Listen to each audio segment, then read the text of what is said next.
Hi everyone, this is your Tampa Bay Realtor Lance Mohr, and I want to address a question I get quite frequently, and that's how many homes should I look at before I purchase a home? And I'm going to go over the answer to that in this short video.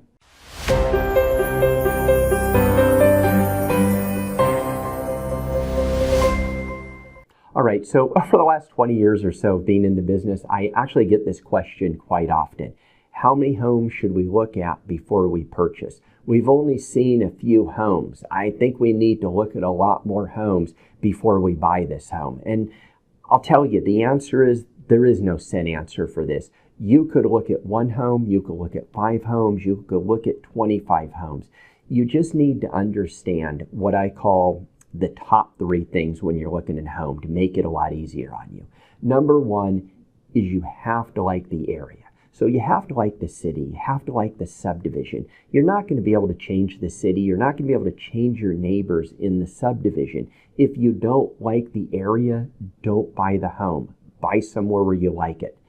The second thing is you have to like the elevation of the home. The elevation is how does the home look outside. I'm not talking how does the landscaping look or the yard, or maybe you have an overgrown tree or the color of the paint of the home. Who cares? I'm talking how does the home actually look. The third thing is you have to like the floor plan. If you don't like the floor plan, forget it. It doesn't really matter. The reason is because you can't change these 3 things.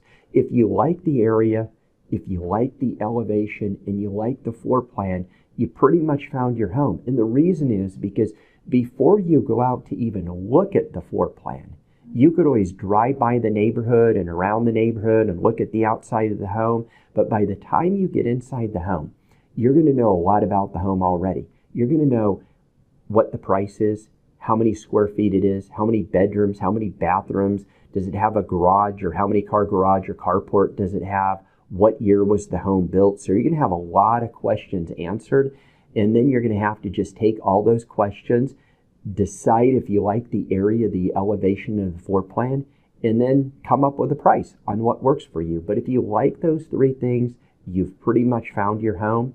If you have any questions at all, let me know. I would love to help you. And please leave a comment. Let me know what you think about this video, and give me a thumbs up if you do like the video. Have a wonderful day. Thank you very much.